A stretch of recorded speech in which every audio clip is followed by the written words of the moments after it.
I want to talk about ImJayStation and his latest video they did a couple hours ago.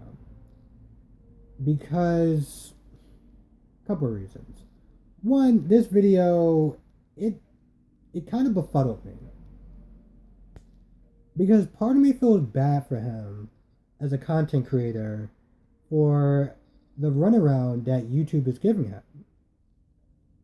But then I'm also sitting there looking at this and I'm like, well, you kind of put yourself in this position. So you don't really have a lot of people to blame except for you. Now, in this video, the main point of this video is that he's going to be deleting practically 90% of his videos by October 23rd. The reason why he's doing this is because he got kicked off the partnership program. And what that pretty much means is that he's not making money off of his videos. And, he talks about how he spent a lot of money on these videos and he's not getting anything in return. On top of that, YouTube constantly keeps in there telling him, every time that he tries to reapply for the partnership program, they deny him. They deny him, and then they tell him, we'll just keep making more videos and be safe, and we'll take a look at it in another 30 days. So because he's not making a lot, because he's pretty much not making any money off of these videos, he's kind of looking at this like, well, he may not be on YouTube for much longer. Or his content is going to change drastically. Now, the one question that he keeps asking himself in this video is that he wonders what videos are the bad videos. This way he can take them off and he can be eligible for the partnership program. And they're not really giving him a straight answer. But then he also, in this video, he also talks about that he's reviewed a lot of these videos, and he's like, they're not as bad as the videos that he's been doing in the past. And he's like, some of these videos may get demonetized, but they won't be eligible for a strike. Now I'm sitting there thinking, well, you pretty much answered your own question. If you know that some of these videos could possibly be demonetized, then you know what videos that you need to take down. And just to kind of summarize this whole thing, and this is just my personal opinion, the reason why he's not eligible for the partnership program is because of the type of videos that he makes. A lot of these 3 a.m. challenges, a lot of these scary videos, YouTube is just not happy with it. So they're not going to actually pay him for the type of videos that he's doing. And to some extent, I understand. I look at it this way. ImJayStation has his audience base, his fan base is consisted of, well, teenagers. Young and impressionable teenagers. Now when you start doing videos like the Ouija board challenge, the ritual challenge and stuff like that, I personally feel, and this is my opinion, is that I feel like they're irresponsible videos. Listen, I don't think adults should be messing with Ouija boards unless they really understand what they're doing and the consequences of using those things. He makes videos like that, and it's like, fuck it, whatever. And he tells people not to do it, but then he's doing it. And there's fans, so they're going to sit there and follow what he does. Here's one video that, I'm not going to lie, and this is probably a recent video that he did. And he talks about this ritual, and he tells people, well, don't do it. But then he starts reading the ingredients and the steps that you need to take in order to do this ritual. So I'm like, what the fuck? And a lot of his videos are like that. So I personally, I think his videos are cheesy and they're stupid, and it's not really for my age group personally, but I don't think it's a good message for the type of videos that he does for the fan base that he has. I don't know. He also talks about a lot of his older videos. Certain videos, I understand why he got the slack that he got, like the flack that he got, as far as trying to contact certain people that were dead, that passed. I'm not gonna name names. I'm just gonna sit there and say it was fucked up. He also deleted those videos, by the way. But then there's one video that he gets consistent shit for. And to an extent, I'm like, I don't think that he should have been taking all the blame for it. Now that's the video where he kills off his girlfriend and then he brings her back to life. He's very apologetic in this video. And I don't knock him for, being sorry, saying sorry in the video, because he pretty much says that he pretty much put the platform in jeopardy, and he did. But he wasn't the only person that participated in that video. His ex-girlfriend at that time was in the video. Now she still does YouTube videos to this day, and I'm sitting there thinking, well, why did he get all the flack for that video when she participated in the video as well? I think it's kind of fucked up personally.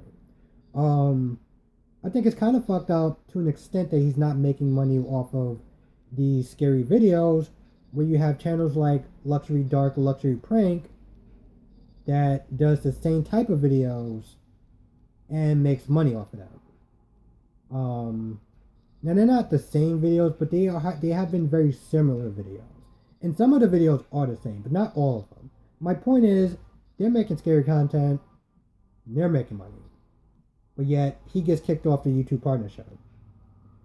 So, I'm kind of like, that's fucked up. Now, granted, he's not the only person that does these 3am challenges. And I guess it's just because he's the most recognizable one.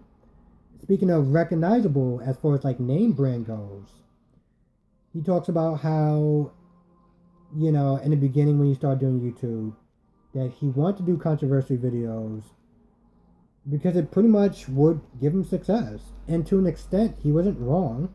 But at the end of the day, it was kind of a shortcut.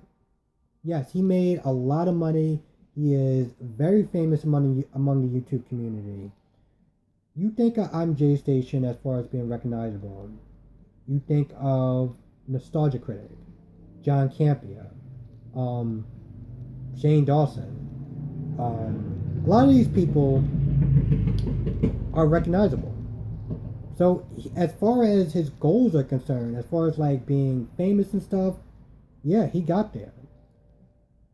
Problem is, YouTube is a ever-changing platform, and the way it's going now, yeah, his stuff is just not going to really be around.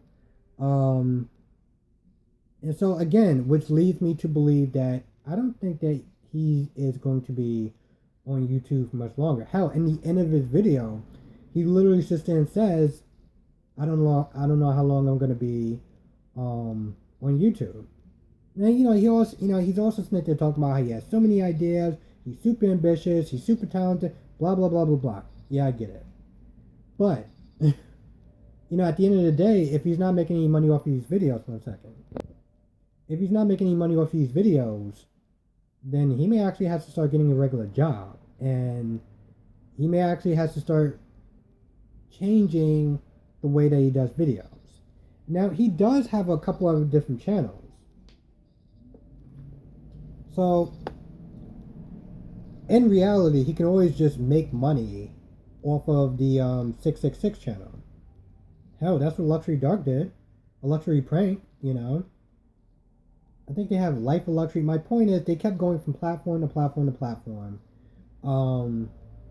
Each time that they would get kicked off or wouldn't make any money off those channels, he just kept bouncing from channel to channel to channel. And that's the same thing that ImJayStation is doing. So, at the end, he may be fine. But, again, as a content creator, I feel kind of bad for him. And also, I don't think that he is like the worst of the worst when it really comes down to it. There are people that are far worse. You look at Shane Dawson, which is practically a fucking pedophile. You look at Onision, which just is in itself. Trisha Payton, You know, you have a lot of people that are worser, that are just terrible fucking people. So as far as ImJayStation is concerned, I don't think he's a terrible guy. I know he has a lot of haters, and I know in the past I've been I made videos about him, just kind of joking on him and shit like that. But I mean, to be fair, he makes really cheesy fucking videos. With that being said, I don't want him to actually lose money off of something that he loves doing. So, with that being said, in the spirit of solidarity, I want people to go to Twitter because I feel like that's the fastest way to get to YouTube. And I feel like enough people that can get on Twitter that can kind of get this whole partnership thing resolved with JStation. So head over to Team YouTube. Hashtag him. ImJayStation. Write something as far as trying to get him back on the platform. As far as getting him back on the partnership. YouTube partnership. Go to YouTube and just. I'm not gonna sit there and say spam him, but definitely give him feedback. Again, I don't really particularly like the type of content that he does as far as, those 3 a.m. challenges and stuff like that, Ouija board stuff, because he has a young and impressionable audience. But there are people on here that are doing, they're doing bad shit also. And I kind of look at it like this, he's not putting a gun to their head, so I don't think it's the worst thing, but I understand why people have a problem with his content. But it's kind of like a back and forth thing, other people do worse shit, they get paid for it, and so I'm not going to sit there and try and make excuses for him, but at the same time, I do want this guy to be making money, because at the end of the day, he is doing, not all his videos are 3am challenges or Ouija board challenges. Some of his videos are just stupid, cheesy fucking videos. So in the spirit of that, I don't want him to, lose money, not be able to support himself, and to be able to do something he loves. If he sounds like he's really passionate about, doing YouTube, and I mean, you look at a guy like that, and within that video, there's a lot of contradictions. So it's very hard to believe what stuff he's saying is true, and the other stuff that he's saying is just BS. But the dude genuinely seemed like he's passionate about doing YouTube, and I want the dude to be successful in YouTube, because even though his videos are clearly not for me, I know there's a market, there's people that do enjoy his videos. So yeah, definitely have to team YouTube and help the guy out. And yeah, so that's actually all I'm gonna sit there and say about that. Let me know what you think of ImJayStation. Do you like his videos? Do you not like his videos? Do you think he's went too far? Oh, at this point he's talking about changing his name because of all the baggage that comes with his name. So again, do you think that he's went too far? Do you think that he's in the right as far as YouTube is concerned? What do you think? Let me know in the comment section below, and I will catch you in the next video.